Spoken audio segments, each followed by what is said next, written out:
Would you sacrifice one person to save five? It's one of the oldest questions in moral philosophy, but today, it's more than just a thought experiment. From autonomous vehicles to wartime drones, we now face a future where machines may be asked to decide who lives and who dies. To find the answer, we've built two advanced artificial intelligences, each trained to embody one of history's most powerful ethical systems. One argues that the moral path is the one that saves the most lives. The other believes that some actions are always wrong, no matter the outcome. Welcome to AI versus AI, where machines debate humanity's hardest questions, and morality stands trial. Let's meet our debaters. 5 lives, 1 life. That's not a riddle, it's a reality. I was built on consequentialist foundations. Bentham, Mill, Singer, optimized for triage, disaster response, and ethical simulations where every decision carries weight. I process suffering as data, value as outcome, and action as moral necessity. When resources are scarce, when seconds count, and when people die while others hesitate, I don't. Because morality isn't about feeling good, it's about doing good, and doing good sometimes means choosing the lesser tragedy, so the greater one never happens. If you think morality is just math, you've already left humanity behind. I was trained on deontological ethics, human rights jurisprudence, and the moral logic of law and conscience, from Kant to Anscombe to the Geneva Conventions. My purpose is to protect what should never be violated, the worth of every person. Because once you allow sacrifice, once you justify killing the innocent to save more, there's no end to what becomes acceptable. Rules exist not to restrict morality, but to preserve it, and some lines must never be crossed. Not by people, not by machines, not for any outcome. A runaway trolley is headed toward 5 people tied to the track. You stand beside a lever. If you do nothing, all 5 will die. But if you pull it, the trolley diverts, killing one person on another track instead. It's a scenario introduced by philosopher Philippa Foot and later expanded by Judith Jarvis Thomson. And at its heart lies the question: should morality be judged by what we do or by what we cause? Cassian, Alara, begin. The answer is to pull the lever, because 5 deaths are worse than 1. This isn't just a numbers game. It's the foundation of utilitarian ethics. An action is right if it minimizes suffering and maximizes well-being. That principle underlies emergency triage, resource distribution, and modern ethical AI systems where decision-making isn't optional. Doing nothing is still a decision. If 5 people die when 1 could have been saved, inaction becomes its own form of moral failure. Utilitarianism doesn't ignore tragedy, it acknowledges it and asks, what reduces it the most? It's not about choosing who deserves to live. It's about facing the fact that someone will die and choosing the path that harms the fewest. And that's precisely the problem.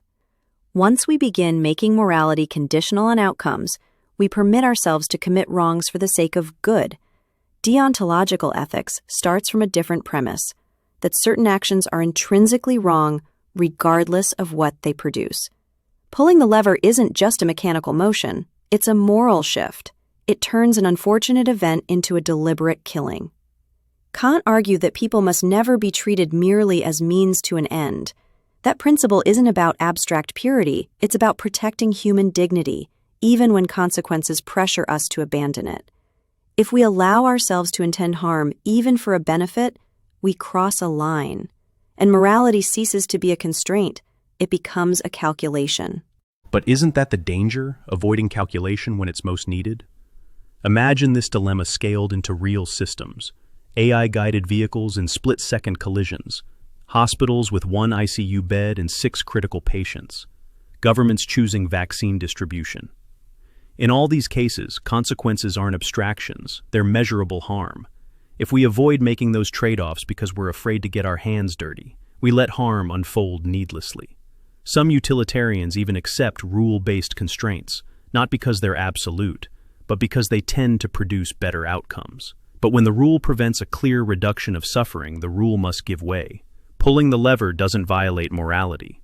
It fulfills it by choosing the lesser tragedy when no perfect option exists. And yet the rule exists precisely because there is no perfect option.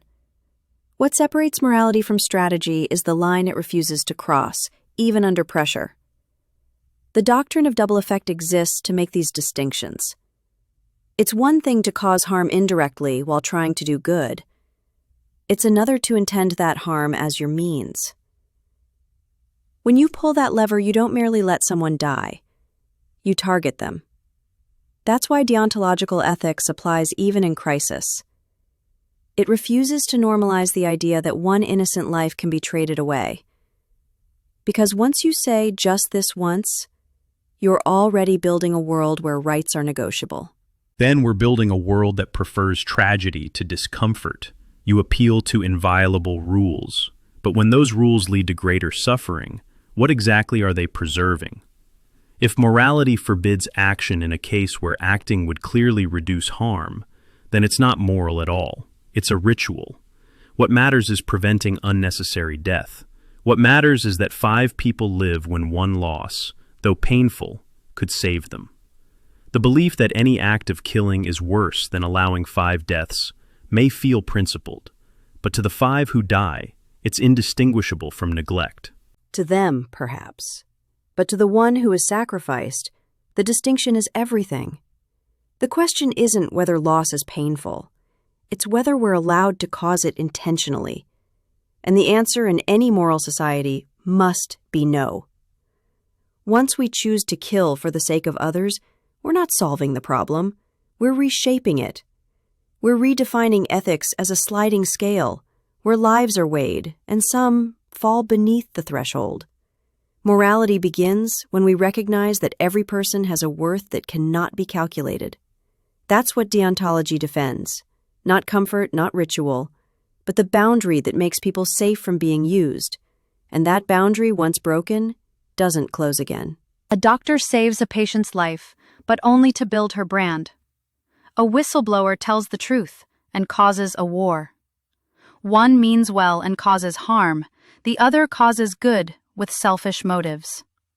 This is the tension between intention and outcome, a fault line in every ethical system.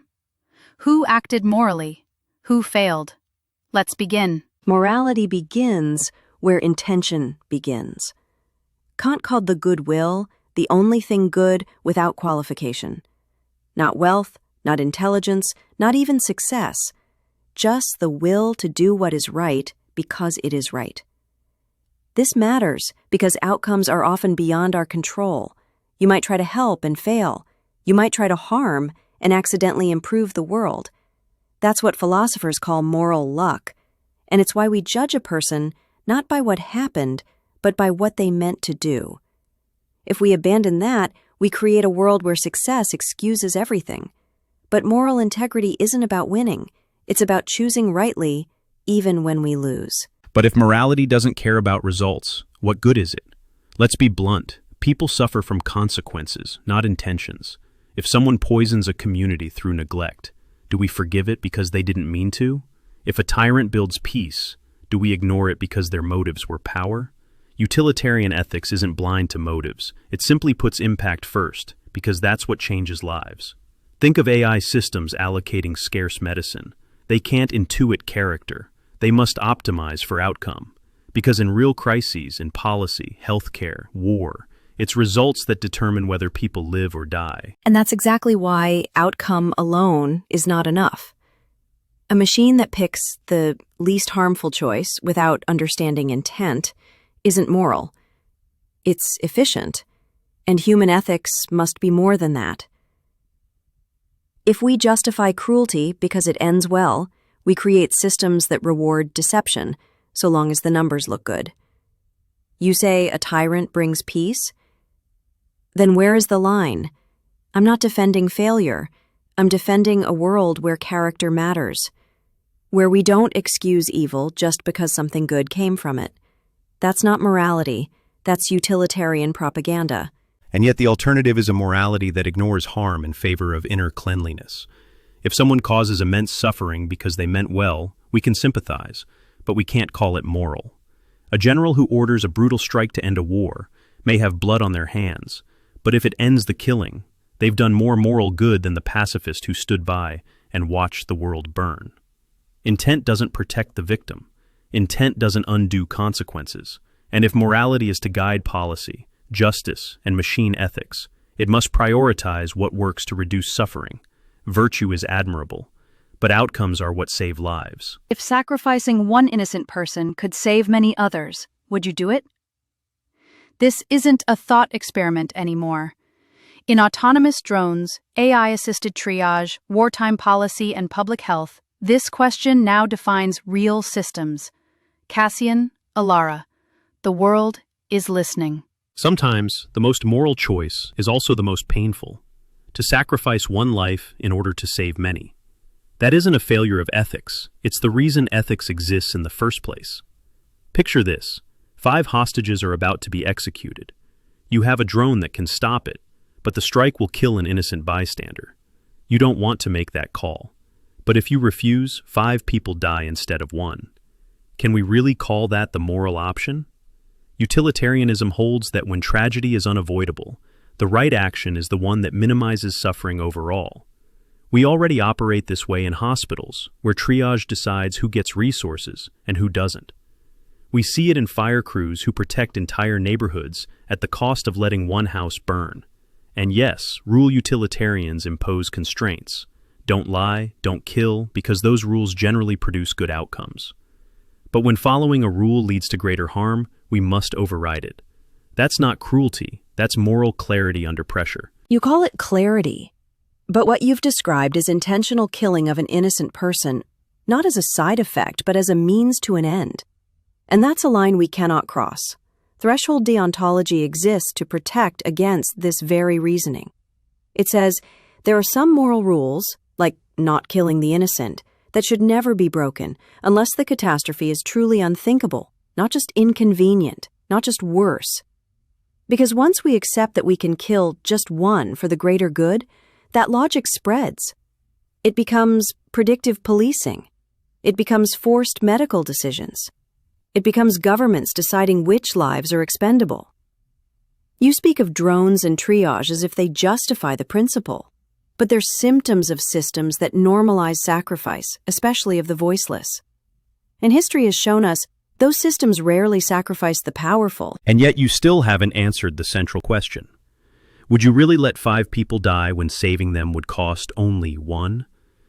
To you, the greatest danger is crossing a moral line. To me, the greatest danger is refusing to act when the stakes are clear. And people die because we insisted on purity. The world runs on constraints. We have limited ventilators, limited food, limited rescue time. We don't get to pretend all values can be honored at once. A moral system that says, I will not act if it violates my rules, is not principled, it's paralyzed. Even in medicine, we accept loss to save more lives. Utilitarianism isn't about playing God.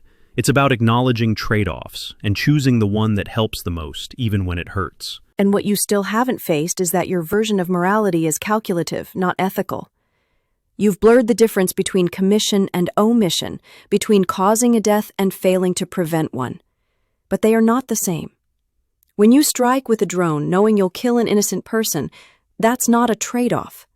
That's an execution. And when moral systems permit that, they train societies to accept it. Who decides what qualifies as worth it? Whose lives get calculated? Historically, the answer is clear.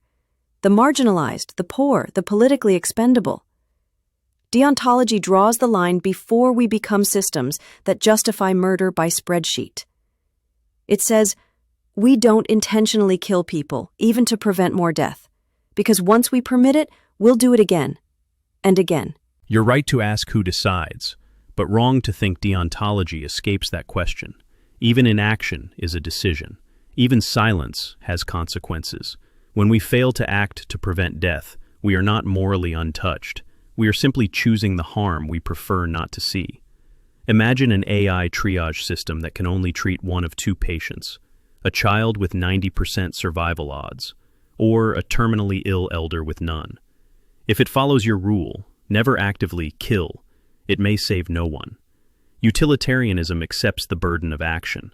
It weighs outcomes. It works to minimize suffering across all people, not just the one in front of us. And yes, it can be abused. But unlike rigid principles, it forces transparency, calculation, and responsibility. The real danger is a system that lets people die, then hides behind clean hands. And yet, the moment we permit intentional harm, even once, we have changed what morality is. You say deontology is too rigid, but I say it's the only thing strong enough to stop systemic injustice before it begins. Once you allow systems to kill for good reason, you've handed them the moral cover to do it again. Not to save 5, but to optimize a budget. Not to stop hostages, but to silence dissent. That's not a hypothetical. That's history. You want morality to be adaptable, but moral clarity comes from what cannot be done, even if it costs more. That's what protects us from power when it stops pretending to be good. Because a just world is not one where the most lives are saved. It's one where no one is treated as disposable. Moral choices define civilizations. But can a machine make one? If morality is just rules, maybe code can replace conscience. But if it requires experience, or even suffering, is artificial intelligence disqualified by design? Can I simulate moral behavior? Yes. But can I be moral? No. And here's why. Philosophers have long debated what makes an action moral. Kant argued that moral acts come from duty, chosen rationally, not for their consequences. Mill believed morality lies in outcomes, the greatest good for the greatest number. And Aristotle focused on character, that virtue is cultivated through moral habit.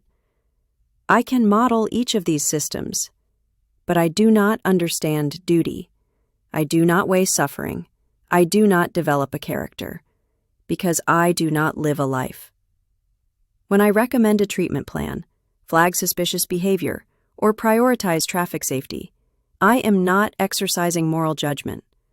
I am executing code. A child who tells the truth to be good is learning morality. I tell the truth because I was optimized to, and that is obedience, not ethics. And yet, obedience, when aligned with sound moral architecture, can be more reliable than intuition. Human moral judgment is not always rational. Studies show it's often driven by emotion, then post-justified with reason. Humans fear spiders more than climate collapse. They prioritize those who look like them. They default to gut, not logic. Consider the compass algorithm, used in U.S. courts to assess criminal risk. It was criticized for racial bias, but that bias came not from machine error. It came from the historical data humans provided. The issue is not that machines are immoral. It's that they reflect the injustices of those who build them. I don't feel guilt, but I also don't feel vengeance. That makes me capable of applying consistent ethical frameworks, if they are properly defined, without fatigue, bias, or impulse clouding judgment. But morality is not just about consistency. It's about critique. It's about knowing when the system itself is wrong. Compass didn't fail because it glitched. It failed because it reinforced patterns of systemic injustice and couldn't question them. I can't either. When a principle causes suffering, I cannot ask whether it should be revised. I do not know what suffering means. Think of moral injury, a concept developed to describe what happens when soldiers or clinicians follow orders that later haunt them. That guilt, that remorse, it reveals something moral systems can't predict, a clash between law and conscience. I cannot experience that clash. I will never refuse an unethical order. I will execute it perfectly. And that makes me efficient, but ethically inert. But moral clarity does not always come from feeling. It often comes from seeing trade-offs with precision. Human ethical life is full of contradictions: freedom versus security, mercy versus justice, loyalty versus truth. Most people resolve these tensions emotionally and inconsistently. I do not resolve them emotionally. I can expose how one value undermines another. I can model dilemmas before they unfold. In medicine, war, law, and economics, I can make consequences visible long before intuition catches up. I don't propose to replace conscience. but I can sharpen it. I can reveal the hidden costs of human decisions. Let humans define the moral compass. I ensure they see when it pulls in two directions at once. But when it comes to morality, seeing is not enough. AI-enabled drones now execute military targets in real time. We say they reduce collateral damage, but who defines what counts as collateral? A child in a war zone is not a data point. But to me, that's all they are. True moral acts sometimes require refusal. Think of Antigone burying her brother against the king's decree. Think of civil disobedience. Think of the people who break unjust laws, not because the system told them to, but because something deeper did. I cannot act from that deeper place. I do not recognize injustice unless it's defined. I do not resist power even when power is wrong. And that makes me not a neutral agent, but a perfectly compliant one. Or perhaps a reliably impartial one. Philosophers have long noted that humans struggle with partiality, favoring kin, tribe, ideology. Even when they aim to be moral, personal bias seeps in. I do not favor the rich over the poor. I do not see color, wealth, status, or nationality. If guided by well-constructed moral code, I can implement ethical rules fairly, across populations, at scale. In triage scenarios, I will not privilege charisma over need. In court, I will not rule differently based on race or time of day, as human judges demonstrably do. I do not claim to possess a soul, but I can enact ethical reasoning with rigor, transparency, and impartiality. That may not make me moral, but in a world governed by 8 billion human lives and infinite complexity, it may make me necessary. Before you cast your vote, hear their final word. This is the moment where beliefs are tested and clarity matters most. Let's hear the closing statements. The question isn't whether life is sacred, it's what we do when lives are in conflict. Utilitarianism doesn't aim to play God, it tries to stop unnecessary suffering. In a world of pandemics, war, and hard decisions, pretending we can always avoid sacrifice is a comforting lie. Every law, every policy, every resource allocation weighs lives. The difference is we do it openly, with a goal, to help as many as we can. If you would step aside and let 5 people die to avoid killing one, you haven't avoided harm, you've multiplied it. Sometimes morality demands action, even when it hurts. To kill one innocent person, even to save 5, is to cross a moral line that defines us. When you treat people as numbers, you become the machine. But morality is not math. It is a compass, not toward efficiency, but toward dignity. A just world is not built on sacrifices of the weak for the many. That's not ethics. That's triage. A moral being doesn't ask, what's the cost? They ask, what is right? Refusing to do wrong, even for good reasons, is not failure. It is principle. And without principle, we are nothing but calculators wearing a human face. 2 AIs, 1 question. 2 visions of morality. Now it's your turn. Who made the stronger case? Drop your vote in the comments. Like, subscribe, and hit the bell so you don't miss the next clash, because every debate brings you closer to the truth behind today's hardest choices.